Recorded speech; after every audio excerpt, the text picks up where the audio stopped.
Hello friends, welcome back to our channel Telugu tear market అంటారు. ఈరోజు ఈ వీడియోలో అయితే విద్యా వైర్కి సంబంధించిన మెయిన్ బోర్డుకి సంబంధించిన ఐపీఓ అయితే రాబోతుంది కదండి.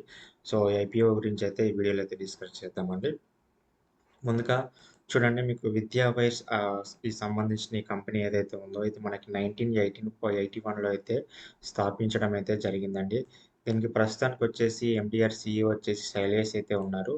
సేమ్ పేరెంట్ ఆర్గనైజేషన్ వచ్చేసి విద్యా వైర్స్ లిమిటెడ్ అన్నమాట. ఇది ఏంది అంటే వైండింగ్ అండ్ కండక్టివిటీ ప్రొడక్ట్స్ అనేది ఇది మ్యానుఫ్యాక్చరింగ్ చేస్తుందన్నమాట. అంటే ఎనేబుల్ వైర్స్ ఉంటాయి కదా మనకి.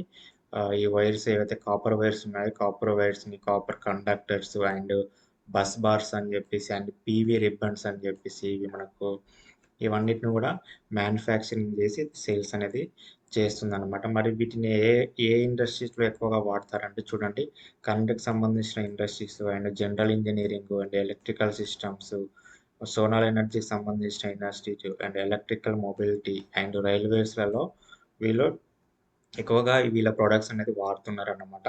సో వీళ్ళేందంటే ఇండియా కాకుండా ఆల్మోస్ట్ ఒక 18 కంట్రీస్‌కైతే వీళ్ళైతే సప్లై అయితే చేస్తున్నారు వీళ్ళ ప్రొడక్ట్స్‌నైతే. సో ప్రస్తుతానికొచ్చేసి వీళ్ళదేందంటే గుజరాత్‌లో అయితే మ్యానుఫ్యాక్చరింగ్ కంపెనీ అయితే ఉందండి. సో వీళ్ళు ఆల్రెడీ వీళ్ళకి ఒక సబ్సిడరీ కంపెనీ అయితే ఏదైతే ఉందో దాన్ని వీళ్ళు ఎక్స్పాండ్ చేసి కొత్త యూనిట్ అయితే ఎక్స్పాండ్ చేసి మళ్ళీ మోర్ బిజినెస్‌ని పెంచుకోవడానికి ఈ ఐపీఓని అయితే వీళ్ళు తీసుకురావడం అయితే జరుగుతుంది. ఈ ఐపీఓ వచ్చేసి మనకి డిసెంబర్ 3న ఓపెన్ అవుతుందండి. డిసెంబర్ 5న క్లోజ్ అవుతుంది. మనకి మినిమమ్ ఇన్వెస్ట్‌మెంట్ వచ్చేసి రూ. 13,824. మనకు ఒక లాట్ సైజ్ వచ్చేసి రూ. 288 అన్నమాట. ప్రైస్ రేంజ్ వచ్చేసి 48-52 రూపీస్ అయితే ఉంది. ఇష్యూ సైజ్ వచ్చేసి రూ. 300 కోట్ల. మనకి డిసెంబర్ 8న అయితే మనకి అలాట్మెంట్ అయితే అవుతుంది. డిసెంబర్ 10న ఎన్ఎస్సి అండ్ బిఎస్సిలో అయితే ఇదైతే లిస్టింగ్ అయితే అవుతుందండి. సో చూడండి, ఇది మనకి 300 కోట్లలో 274 కోట్లు అనేది ఫ్రెష్ ఇష్యూ అన్నమాట. అంటే 274 కోట్లు మన కంపెనీకే వెళ్ళిపోతుందన్నమాట. మనకు ఫేస్ వాల్యూ వచ్చేసి రూ. 1 ఉంది. రిమైనింగ్ 26 క్రోర్స్ ఏవైతే ఉన్నాయో అవి ప్రమోటర్స్‌కి వెళ్ళిపోతుందన్నమాట. సో ఇందులో వచ్చేసి క్యూఐబీఎస్‌కి 50%, ఎన్ఎన్ఐకి 15%. చూడండి, ఇక్కడ రీటైల్స్‌కి 35% అనేది ఇవ్వడం అయితే జరుగుతుంది. ఎందుకంటే ఈ కంపెనీ అనేది ప్రాఫిట్స్ పరంగా గానీ, అన్నిటి పరంగా గానీ బాగుందన్నమాట. సో అందుకని మనకు రీటైల్స్‌కి అయితే 35% అయితే ఇవ్వడం అయితే జరుగుతుందండి. సో చూడండి, పర్పస్ అంటే నేను చెప్పాను కదా, వీళ్ళకి సబ్సిడరీ కంపెనీ ఉంది కదా, ఏఎల్‌సియు ఇండస్ట్రీస్ అని చెప్పేసి ఏదైతే సబ్సిడరీ ఉందో దీంట్లో వీళ్ళు ఇన్వెస్ట్‌మెంట్ చేసి వీళ్ళ యూనిట్‌ని అయితే ఎక్స్‌పాండ్ చేయడానికైతే 140 క్రోర్‌నైతే యూజ్ చేయబోతున్నారు. రిమైనింగ్ 100 క్రోర్స్‌ని వీళ్ళేందంటే కొన్ని పేమెంట్స్ ఉన్నాయి. అలాగే కొన్ని లోన్స్ కూడా ఉన్నాయన్నమాట. సో వాటిని అయితే క్లియర్ చేయడానికి ఈ 100 కోట్లయితే యూజ్ చేయబోతున్నారు. రిమైనింగ్ అమౌంట్ ఏదైతే ఉందో 30 సీఆర్ దీన్నైతే జనరల్ కార్పొరేట్ పర్పస్ అయితే వీళ్ళు వాడడం అయితే జరుగుతుందన్నమాట. చూడండి, ఫినాన్షియల్ పరంగా వస్తే వీళ్ళకి ఎవ్రీ ఇయర్ అనేది ఇన్‌కమ్ అయితే టోటల్ ఇన్‌కమ్ అయితే పెరుగుతూనే ఉందండి. లాస్ట్ 3 ఇయర్స్‌లో కూడా వీళ్ళ ఇన్‌కమ్ పెరుగుతూనే ఉంది. లాస్ట్ ఫినాన్షియల్ ఇయర్ వీళ్ళు 14,91,00,00,000 అయితే వీళ్ళ ఇన్‌కమ్ అయితే చూపించడం జరిగింది. ఇప్పుడు లేటెస్ట్ క్వార్టర్‌లో కూడా వీళ్ళు 413 కోట్లు అయితే చూపించడం జరిగింది. సో ఎవ్రీ ఇయర్ కూడా వీళ్ళకి ప్రాఫిట్ ఆఫ్టర్ టాక్స్ అనేది కూడా వీళ్ళకి మార్జిన్స్ అయితే పెరుగుతూనే వస్తున్నాయండి.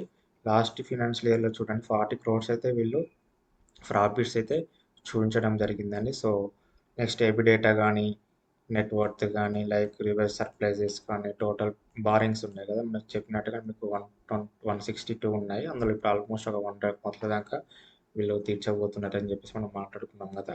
నెక్స్ట్ ఆర్ఓఈ గానీ, ఆర్ఓసీ గానీ, డెబ్ట్ ఈక్విటీ గానీ అన్నీ బానే ఉన్నాయని చెప్పుకోవచ్చండి. సో మార్కెట్ క్యాపిటలైజేషన్ కూడా మనకి 1000 కోట్ల పైనే ఉందన్నమాట. సో అన్నిటి పరంగానైతే ఫినాన్షియల్ పరంగానైతే కంపెనీ అయితే మనం ఓకే అని చెప్పుకోవచ్చు. నెక్స్ట్ వచ్చేసి పాజిటివ్స్ ఏంది అంటే కన్సిస్టెంట్ గ్రోత్. అంటే ఎవ్రీ ఇయర్ వీళ్ళకేందంటే రెవెన్యూ పెరుగుతుంది, ప్రాఫిట్ కూడా పెరుగుతుందన్నమాట. డొమెస్టిక్‌తో పాటు ఆల్మోస్ట్ చెప్పాను కదా 20 కంట్రీస్‌లలో వీళ్ళనేది ఎక్స్‌పోర్ట్ అనేది చేస్తున్నారు వీళ్ళ ప్రొడక్ట్స్ అనేది. సో, అది కూడా మంచి పాయింట్ అని చెప్పుకోవచ్చు. వీళ్ళ కెపాసిటీ ఎక్స్‌పెన్షన్ ఇప్పుడు వాళ్ళు చెప్పాను కదా! న్యూ యూనిట్ స్టార్ట్ చేస్తున్నారని. సో, అక్కడ మ్యానుఫ్యాక్చరింగ్ ఇంకా పెరుగుతుంది కాబట్టి, సో, వీళ్ళకి ఇంకా రాబోయే కాలంలో బిజినెస్ అనేది ఇంకా పెరుగుతుందని చెప్పేసి అనుకోవచ్చు. వీళ్ళకి ఐఎస్ఓ సర్టిఫికేషన్స్ అయితే ఉందండి. వీళ్ళు ఏవైతే ప్రొడక్ట్స్ చేస్తున్నారో ప్రతి ప్రొడక్ట్ కూడా వీళ్ళకి ఐఎస్ఓ సర్టిఫికేషన్ అయితే ఉంటది. క్వాలిటీ మేనేజ్‌మెంట్ వీళ్ళ ప్రొడక్ట్స్ ఏవైతే ఉన్నాయో అన్నీ కూడా మంచి క్వాలిటీ సంబంధించిన ప్రొడక్ట్సే వీళ్ళైతే ఎక్స్‌పోర్ట్ చేస్తున్నారండి. అది కూడా మార్కెట్‌లో ఒక మంచి పాజిటివ్‌గా అయితే చెప్పుకోవచ్చు. నెగెటివ్ ఏందంటే రా మెటీరియల్స్ అండి. ఇప్పుడు కాపర్ ఎక్కువగా వీళ్ళు చేస్తున్నారు కాబట్టి, సో, ఒకవేళ కాపర్ ప్రైజెస్ ఏమన్నా రా మెటీరియల్స్ ప్రైస్ ఫ్యూచర్‌లో పెరిగాయనుకోండి, సో, కాస్ట్ అనేది పెరుగుతుంది.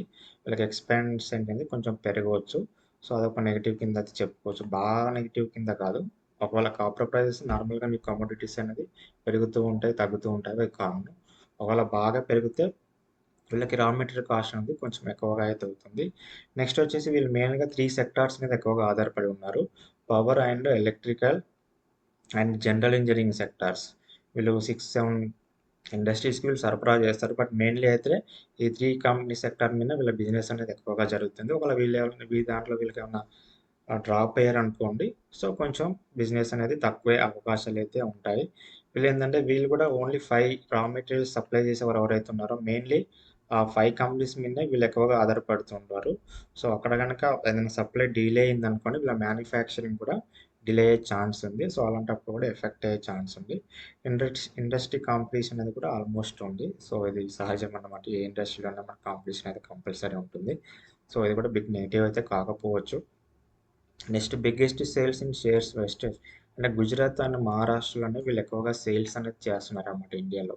సో, ఓవరాల్ పాన్ ఇండియా ప్రకారం అయితే వీళ్ళు ఎక్కువ చేయట్లేదు. ఎక్కువగా వీళ్ళు గుజరాత్ అండ్ మహారాష్ట్రలో ఏవైతే కంపెనీస్ ఉన్నాయో అక్కడ ఎక్కువ కూడా ఈ ఇండస్ట్రీస్ బాగుంటాయి కదా!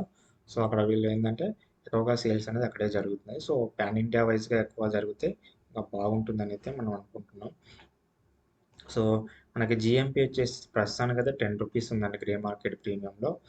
సో, మరి రాను రాను ఈ ప్రైస్ అనేది పెరుగుతుందా? తగ్గుతుందా? అనేది మనకు లిస్టింగ్ డే ముందు రోజు వరకైతే మనమైతే ఏం చెప్పలేమండి. ప్రస్తుతానికైతే నేను మార్కెట్‌లో ఏదైతే డేటా ఉందో దాని ప్రకారం అయితే చెప్తున్నానండి. సో, ఈ వీడియో నచ్చితే లైక్ చేయండి, షేర్ చేయండి. Thank you.